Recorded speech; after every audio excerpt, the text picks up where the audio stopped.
আমরা বলেছিলাম যে আমাদের নবী অন্য নবীদের থেকে শ্রেষ্ঠ। কেন? যে আমাদের নবীর জন্য এমন একটা জায়গা আছে, এমন একটা মর্তবা স্তর আছে, মর্যাদার এমন একটা জায়গা আছে, যেই স্তরটা, যেই জায়গাটা আমাদের নবী মুহাম্মদুর রাসূলুল্লাহ ছাড়া আর কারো জন্য প্রমাণিত নয়। সেটা হলো শাফাত, সুপারিশ। এই সুপারিশ প্রথমত দুই প্রকার। আরবিতে এটাকে বলা হয় শাফাত আম্মা, আর এক হলো শাফাত খাস, নির্দিষ্ট সুপারিশ। এটা হুজুর সাল্লাল্লাহু আলাইহি ওয়াসাল্লামের জন্যই খাস, ওনার জন্যই বিশেষ, উনি ছাড়া আর কেউ এইটার মালিক হবে না। আর আরেকটা হলো শাফাত আম্মা, ব্যাপক সুপারিশ। এটা হুজুর সাল্লাল্লাহু আলাইহি ওয়াসাল্লাম ছাড়া অন্যান্য নবীগণ, ফেরেশতাগণ, নেককার বান্দারা, মুমিনরা একজন আরেকজনের জন্য, উলামায়ে কেরাম, তালাবায়ে ইলম, শুহাদা, সালিহিন, মুত্তাকিন, আতকিয়া, ইনারা সবাই করতে পারবেন। তো তাহলে সুপারিশ প্রথমত কয় প্রকার হলো? দুই প্রকার। সজাগ থাকতে হবে, ঘুমাইলে চলবে না। কেননা একটু পরে বলা হবে কারা হুজুর সাল্লাল্লাহু আলাইহি ওয়াসাল্লামের সুপারিশে ধন্য হবে না, তাদের লিস্টি দেওয়া হবে। তাহলে সুপারিশ কয় প্রকার? দুই প্রকার। এক হলো নির্দিষ্ট বিশেষ এক সুপারিশ, আর আরেকটা হলো ব্যাপক সুপারিশ। নির্দিষ্ট সুপারিশ কেবলই রাসূলুল্লাহ সাল্লাল্লাহু আলাইহি ওয়াসাল্লামের জন্য প্রমাণিত, এটা তিনি ছাড়া আর কারোর জন্য প্রমাণিত নয়। আর সেই সুপারিশ হলো শাফাআতুল উযমা। আর শাফাআতুল উযমা বড় সুপারিশ। এটা কোনটা? এটা হলো কিয়ামতের দিনে মানুষ 50,000 বছর দাঁড়িয়ে থাকবে, হিসাবের কার্যক্রম শুরু হবে না, শুরু হবে শুধু রাসূলুল্লাহ সাল্লাল্লাহু আলাইহি ওয়াসাল্লামের সুপারিশের মাধ্যমে। এটাই হলো সুপারিশ, শাফাআতে উযমা। এটাকে বলা হয় বড় সুপারিশ, শাফাআতে কুবরাও বলা হয়। তাহলে বড় সুপারিশটা কার জন্য প্রমাণ হলো? মুহাম্মদুর রাসূলুল্লাহ সাল্লাল্লাহু আলাইহি ওয়াসাল্লাম। শাফাআতে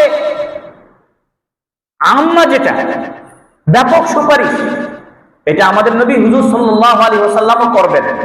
কিন্তু এই শাফাআতে আম্মার ভিতরেও কিছু সুপারিশের জায়গা এমন আছে যেটা রাসূলুল্লাহ সাল্লাল্লাহু আলাইহি ওয়াসাল্লাম ছাড়া আর কেউ করবেন না।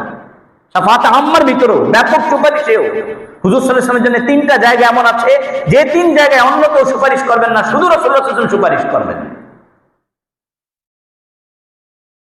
একটা তো হলো শাফাআতে খাসা, হুজুর সাল্লাল্লাহু আলাইহি ওয়াসাল্লামের জন্য খাস। সেটা কোনটা বললাম? কিয়ামতের দিনে হিসাবের কার্যক্রম শুরু করার জন্য যে সুপারিশ, বড় সুপারিশ যেটা। আরেকটা সুপারিশ হলো যাদের জন্য জান্নাতের টিকিট দিয়ে দেওয়া হবে, জান্নাতের ফয়সালা করে দেওয়া হবে, তারা জান্নাতে যেতে পারবে না হুজুর সাল্লাল্লাহু আলাইহি ওয়াসাল্লামের সুপারিশ ছাড়া।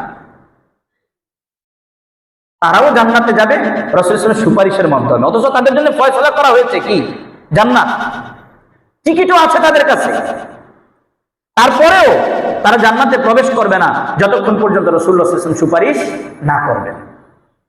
হুজুর সাল্লাল্লাহু আলাইহি ওয়াসাল্লামের সুপারিশের মাধ্যমে জান্নাতীরা জান্নাতে প্রবেশ করে। এর দ্বারা আমাদের নবী হযরত মুহাম্মদ সাল্লাল্লাহু আলাইহি ওয়াসাল্লামের শ্রেষ্ঠত্ব বুঝে আসে। এরপরে হুজুর সাল্লাল্লাহু আলাইহি ওয়াসাল্লামের জন্য একটা বিশেষ সুপারিশের জায়গা, সেটা হলো যে হুজুর তার চাচা আবু তালেবের জন্য একটা সুপারিশ করবেন। কেননা চাচা আবু তালেব হুজুর সাল্লাল্লাহু আলাইহি ওয়াসাল্লামের যতটুকু পেরেছেন যথেষ্ট করেছেন হুজুর সাল্লাল্লাহু আলাইহি ওয়াসাল্লামের জন্য এবং দ্বীন ইসলামের জন্য। কিন্তু এই দ্বীনকে মানতে পারেন নাই বংশীয় বাধার কারণে। নিজের পরিবারের লোকেরা কি বলবে, আত্মীয় স্বজন কি বলবে, মক্কার কুফাররা, কাফেররা, সর্দাররা কি বলবে যে খাজা আবু তালেব মুহাম্মদের ধর্ম পালন করছে। এই তিরস্কারের ভয়ে তিনি কি করেন নাই? ইসলাম গ্রহণ করেন নাই। অন্যথায় উনি জানতেন যে এটা কি সত্য ধর্ম, জানতেন, তাও মানতে পারেননি। এই যে রাসূলুল্লাহ সাল্লাল্লাহু আলাইহি ওয়াসাল্লামকে সারা জীবন হেল্প করলেন দ্বীন ইসলামের প্রচার কার্যে, এই কারণে রাসূলুল্লাহ সাল্লাল্লাহু আলাইহি ওয়াসাল্লাম কিয়ামতের দিনে ওনার চাচার জন্য একটা সুপারিশ করবেন। কিন্তু ওই সুপারিশের দ্বারা তাকে জাহান্নাম থেকে জান্নাতে দিয়ে দেওয়া হবে না, তবে জাহান্নামের সর্বনিম্ন শাস্তিটা তাকে দেওয়া হবে। এটা হুজুর সাল্লাল্লাহু আলাইহি ওয়াসাল্লামের সাথে খাস। আরেক সুপারিশ হলো কিছু মানুষ যাদের জন্য জাহান্নামের ফয়সালা হয়ে গেছে যে তাদের জাহান্নামে যেতে হবে, গলায় টিকিট ঝুলানো আছে, আধার কার্ড, আইডি কার্ড ঝুলানো আছে। এই টিকিটওয়ালারা, এই কার্ডওয়ালারা কোথায় যাবে? জাহান্নামে যাবে। আল্লাহ তাআলা বলেছেন ওয়া কুল্লু ইনসানিন আলজামনাহু তায়রাহু ফি উনুকি। প্রত্যেক অপরাধীকে তার গলায় তার আমলনামা ঝুলিয়ে দেওয়া হবে। অনুখরিজু লাহু ইয়াউমাল কিয়ামাতি কিতাবান ইয়ালকাহু মানশুরা, কিতাব ঝুলিয়ে দেওয়া হবে। তো কিছু মানুষ যাদের জন্য জাহান্নাম বরাদ্দ করা হয়েছে তাদেরকে জাহান্নামেই যেতে হবে। এখানে রাসূল সাল্লাল্লাহু সুপারিশ করবেন, অন্যান্য নবীরা সুপারিশ করবেন, সালেহীন নেককাররা সুপারিশ করবেন, সত্যবাদীরা সুপারিশ করবেন, শহীদরা সুপারিশ করবেন, তারপরে ফেরেশতারা সুপারিশ করবেন, করে করে এদেরকে কি করবেন? জান্নাতে নিয়ে যাওয়ার ব্যবস্থা করবেন। আবার কিছু মানুষ আছে এমন যাদের জন্য জাহান্নামের ফয়সালা হয়ে গেছে, কিন্তু এখনো জাহান্নামে তারা যায়নি, প্রবেশ করেনি। তো তাদের যেন জাহান্নামে আর যেতে না হয় সেই ব্যবস্থাপনা করা, এটাও হুজুর সাল্লাল্লাহু আলাইহি ওয়াসাল্লাম সহ অন্যান্য নবীগণ, নেককার বান্দাগণ, ফেরেশতারা এবং সত্যবাদীরা, শহীদরা, ফেরেশতারা ইত্যাদি ইনাদের সুপারিশের মাধ্যমে কি হবে? তারা পার পেয়ে যাবে। তাহলে মোটামুটি ভাবে আমরা সুপারিশের জায়গা পেলাম 5টা। সুপারিশ মোটামুটি ভাবে কয় ধরনের? 5 ধরনের। একটা হলো কিয়ামতের ময়দানে হিসাবের কার্যক্রম শুরু হচ্ছিল না, তার জন্য সুপারিশ। এটা শুধুই কে করবেন? বলেন, সবাই বলেন, কে করবেন? মুহাম্মদুর রাসূলুল্লাহ সাল্লাল্লাহু আলাইহি ওয়াসাল্লাম করবেন। উম্মতে মুহাম্মাদি তো এখন মুখের মধ্যে এমন ভাবে তালা লাগিয়ে দিয়েছে যে মুহাম্মদ তার নবী, যে মুহাম্মদুর রাসূলুল্লাহর নামটাও মুখে আনতে চায় না।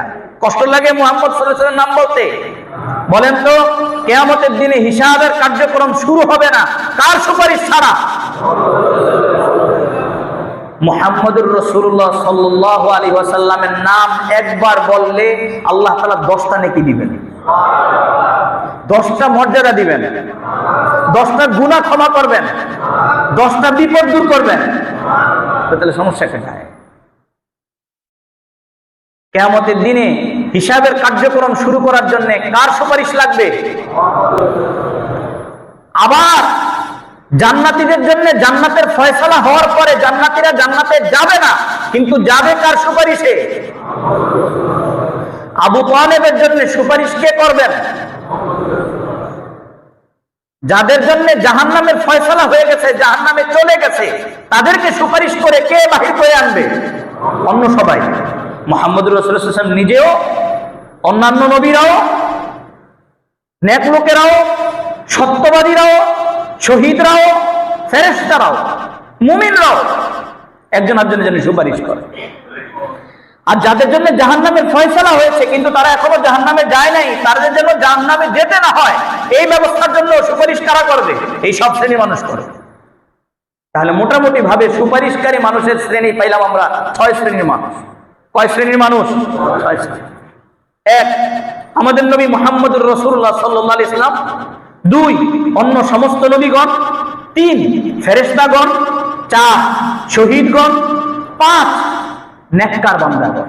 সেটা সত্যবাদী হওয়ার কারণে হোক, দানশীলতার কারণে হোক, কারো উপকার করার কারণে হোক, যত কিছু হতে পারে নেককারেরা। তাহলে মোটামুটি ভাবে 5 থেকে 6 শ্রেণীর মানুষ কিয়ামতের ময়দানে একজনের জন্য আরেকজন সুপারিশ করে।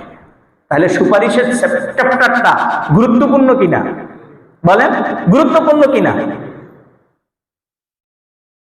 কত গুরুত্বপূর্ণ সুপারিশের ব্যাপারটা? রাসূলুল্লাহ সাল্লাল্লাহু আলাইহি ওয়াসাল্লাম একটা হাদিস শুনেন। عن عوف بن مالك الأشجعي رضي الله تعالى عنه أنه قال قال رسول الله صلى الله عليه وسلم أتاني آت من عند ربي আমার রবের পক্ষ থেকে একজন ফেরেশতা আমার কাছে আসলো। فخيرني أن يدخل نصف أمة الجنة وبين الشفاعة, আর আমাকে এসে বলল আপনি যদি চান আপনার অর্ধেক উম্মত জান্নাতে যাবে, আর আপনি যদি চান অর্ধেক উম্মত জান্নাতে যাবে, এই কথা না বলে আপনি সুপারিশের জায়গাটা নেন, তাহলে আপনি নিতে পারেন। অর্থাৎ আপনি যদি চান যে আপনার অর্ধেক উম্মত জান্নাতে যাবে এই কথা মেনে নিবেন, তাহলে সুপারিশ পাবেন না। আর যদি সুপারিশের জায়গাটা নিতে চান তাহলে আপনার অর্ধেক উম্মত জান্নাতে যাবে এই সুযোগ পাবেন না। বলেন কোনটা নেবেন? আতানি আতিম মিন ইনদি রাব্বি ফাখায়্যারানি আন ইয়াদখুলা নিসফু উম্মাতিল জান্নাতা ওয়া বাইনাশ শাফাআ। রাসূল বলেন আমার কাছে একজন ফেরেশতা আসলেন আল্লাহর পক্ষ থেকে এসে, আমাকে সে ইখতিয়ার দিল দুই বিষয়ের কোনো একটা বিষয়কে ইখতিয়ার করার জন্য, গ্রহণ করার জন্যে।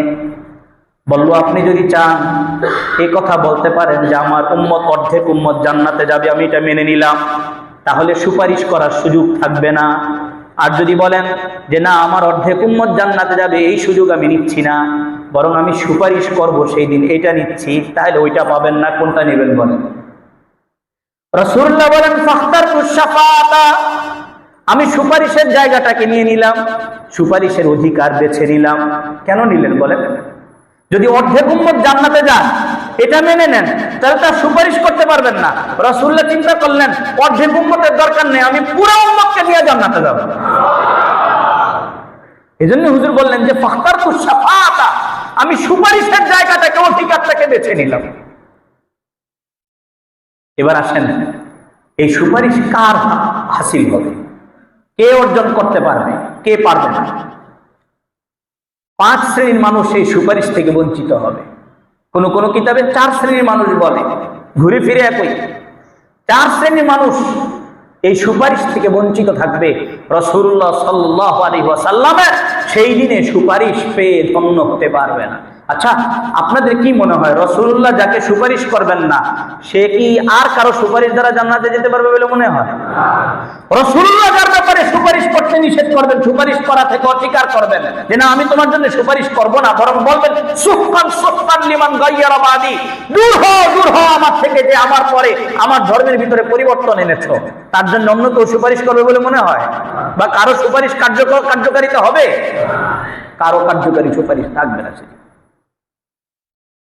তাহলে আমাদের মনে রাখার জায়গা হলো যে আমাদের সুপারিশ লাগবে, এছাড়া উপায় নাই। সুপারিশ ছাড়া তো যাওয়া যাবেই না। কিন্তু সুপারিশ পাইতে হইলে 4 শ্রেণীর মানুষের অন্তর্ভুক্ত হওয়া যাবে না, 4 শ্রেণী থেকে বের হতে হবে। তাহলে সুপারিশ তো করবেন 6 জন, 6 শ্রেণীর মানুষ। আর সুপারিশ হলো 2 ধরনের, একটা বিশেষ আর একটা ব্যাপক, সবার জন্য বরাদ্দ। বিশেষ যেটা, ওইটা হুজুর সাল্লাল্লাহু আলাইহি ওয়াসাল্লামের জন্য বরাদ্দ। আর সবার ভিতরে কয়জন?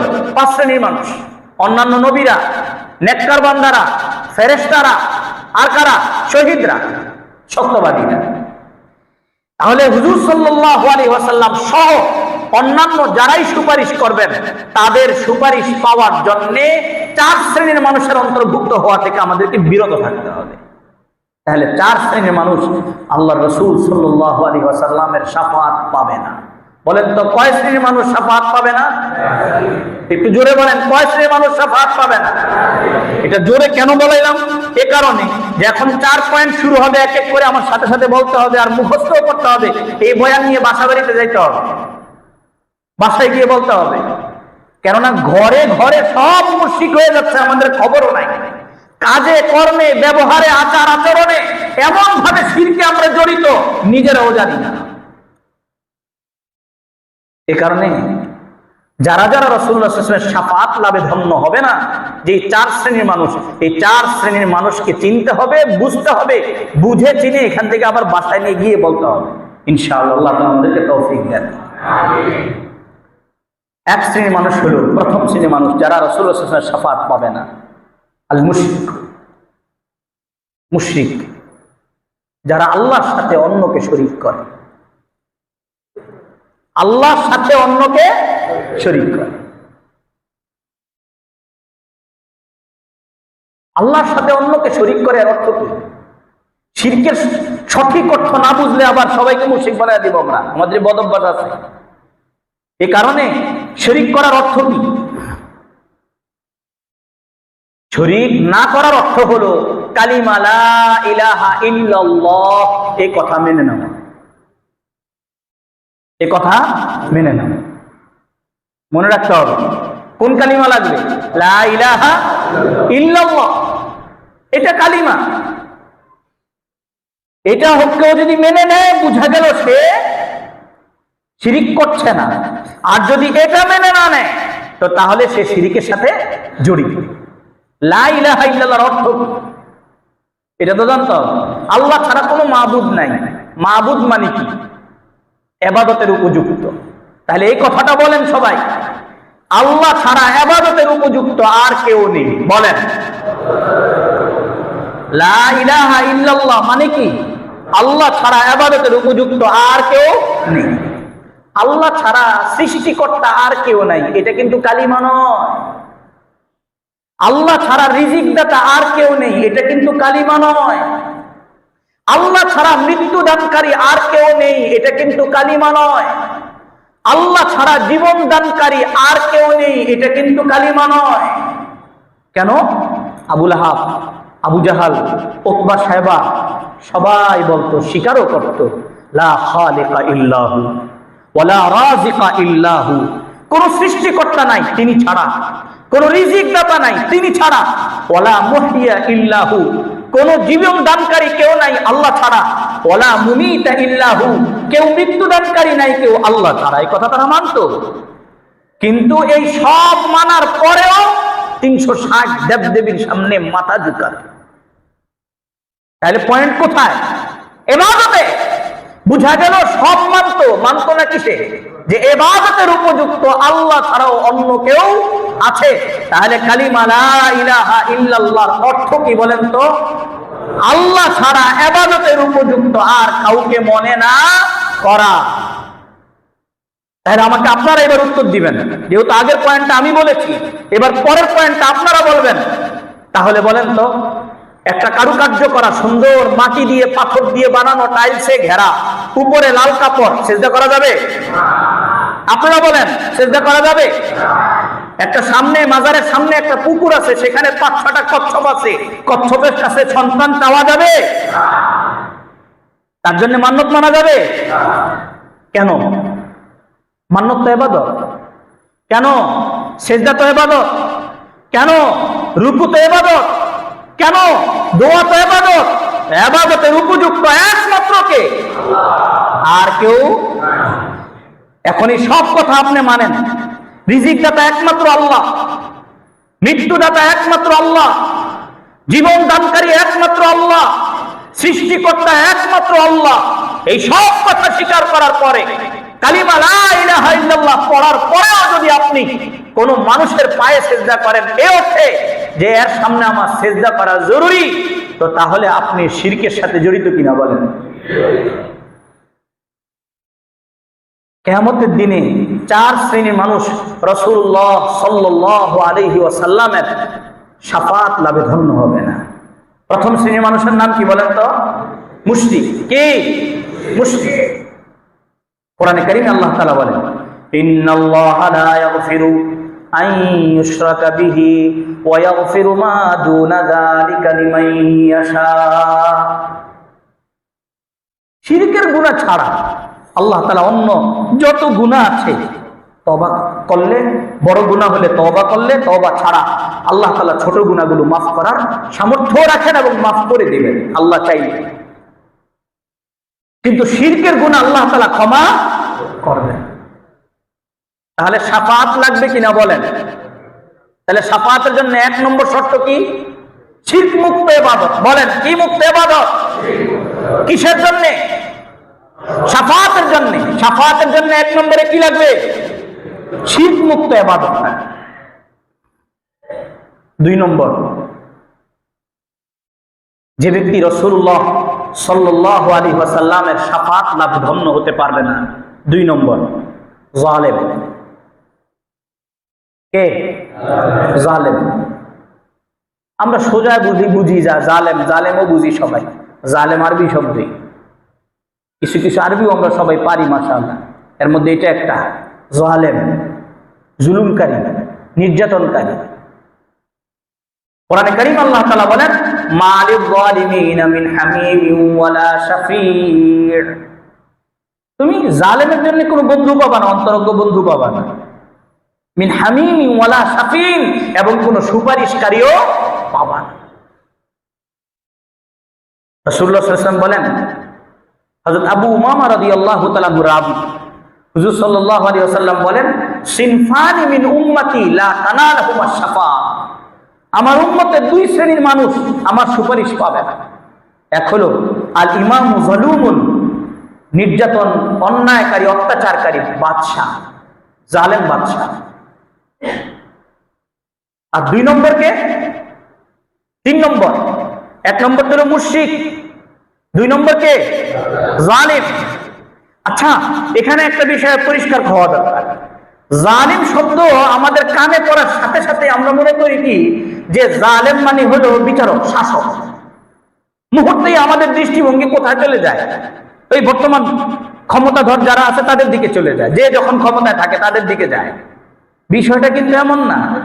আপনি আপনার ঘরে যদি জুলুম করেন বাচ্চাদের উপরে, তাহলে আপনিও জালেম।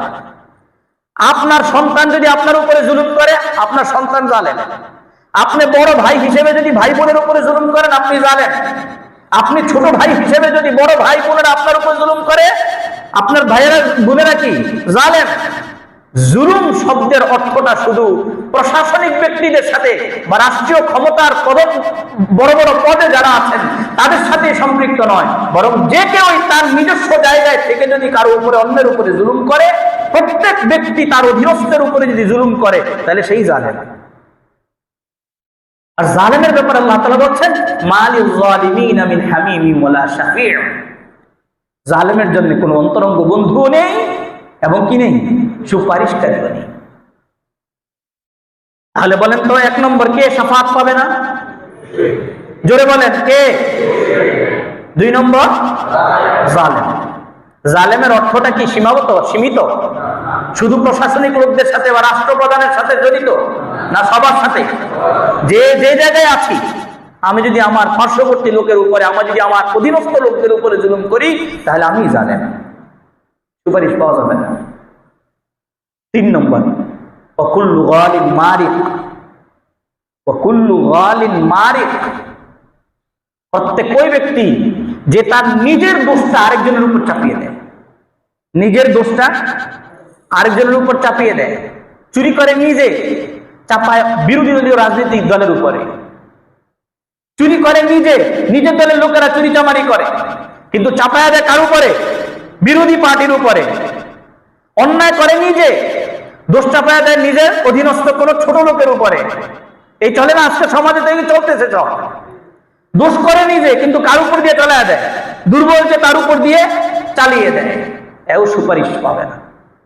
যেমনটা রাসূল সাল্লাল্লাহু আলাইহি হাদিসে বলেছেন, আমার উম্মতে 2 শ্রেণীর মানুষ আমার সুপারিশ পাবে না। এক হলো জালেম, আর আরেক হলো কি? যে তার নিজের দোষ অন্যের উপরে চাপিয়ে দেয়। এটা তো আজকালকে সমাজে ছড়াছড়ি চলছে। করবে একজনের দোষ কি আরেকজনের ঘাড়ে, মামলা আরেকজনের নামে, 17টা 18টা 20টা 30টা মামলা। শাফাআতের জন্য প্রতিবন্ধক, এটা করা যাবে না। যে কোনো জায়গায়, প্রশাসনিক ক্ষেত্রে হোক, ঘরের ক্ষেত্রে হোক, সব জায়গায় সর্বত্রই এই বিষয়ে লক্ষ্য রাখতে হবে। 4 নম্বর, কিসের 4 নম্বর? যারা রাসূলুল্লাহ সাল্লাল্লাহু আলাইহি ওয়াসাল্লামের শাফাআত লাভ করতে পারবে না, শাফাআত থেকে বঞ্চিত হবে, তাদের 4 নম্বর, মাইয়ুকাযযিবুশ শাফাআতা, যে রাসূলুল্লাহ সাল্লাল্লাহু আলাইহি ওয়াসাল্লামের শাফাআতকে অস্বীকার করে, মিথ্যারূপ করে, বলে যে এইসব কোনো শাফাআত টাফাত হবে না, আমাকে আমার পীরেই সব সুপারিশ করে দিবে। আরে পীরের সুপারিশকারী লোকই তো পাওয়া যাবে না, পীরকে সুপারিশ করার মতো লোকই তো পাওয়া যাবে না। পীর তো তার জায়গা থেকে 5টা সওয়ালের জবাব দেওয়ার আগে পাও নাড়তেই পারবে না, তোমার লেগে সুপারিশ করবে কিভাবে? এই কারণে সুপারিশ করলে একমাত্র সেই দিনে এই 5-6 শ্রেণীর মানুষই করবেন, অন্য কেউ করতে পারবে না। রাসূলুল্লাহ সাল্লাল্লাহু আলাইহি ওয়াসাল্লাম সুপারিশ করবেন, ওনার সুপারিশ পেতে হলে এই 4 শ্রেণীর মানুষের অন্তর্ভুক্ত হওয়া থেকে বেঁচে থাকতে হবে। আল্লাহ তাআলা আমাদেরকে বেঁচে থাকার তৌফিক দান করুন। তাহলে একটু মুখস্থ করি চলেন, কয় শ্রেণীর মানুষ শাফাআত লাভে ধন্য হবে না? 4 শ্রেণীর মানুষ। 1 নম্বর, 2 নম্বর, 3 নম্বর, নিজের দোষ অন্যের উপর চাপিয়ে দেয়, নিজের দোষ অন্যের উপর চাপিয়ে দেয়। 4 নম্বর, যে শাফাআত মানে না, যে শাফাআত মানে না। 1 নম্বর কি? 2 নম্বর, 3 নম্বর, নিজের দোষ অন্যের উপর চাপায়। 4 নম্বর, যে শাফাআত মানে না, সুপারিশ মানে না। আল্লাহ রাব্বুল আলামিন আমাদেরকে এই কথাগুলো বুঝে মেনে চলার তৌফিক দান করেন এবং এই 4 শ্রেণীর মানুষ থেকে বিরত থেকে কাল কিয়ামতের ময়দানে রাসূলুল্লাহ সাল্লাল্লাহু আলাইহি ওয়াসাল্লামের শাফাআত লাভে ধন্য হওয়ার তৌফিক দান করেন। আমিন। ওয়া আখিরু দাওয়ানা আনিল হামদুলিল্লাহি রাব্বিল আলামিন।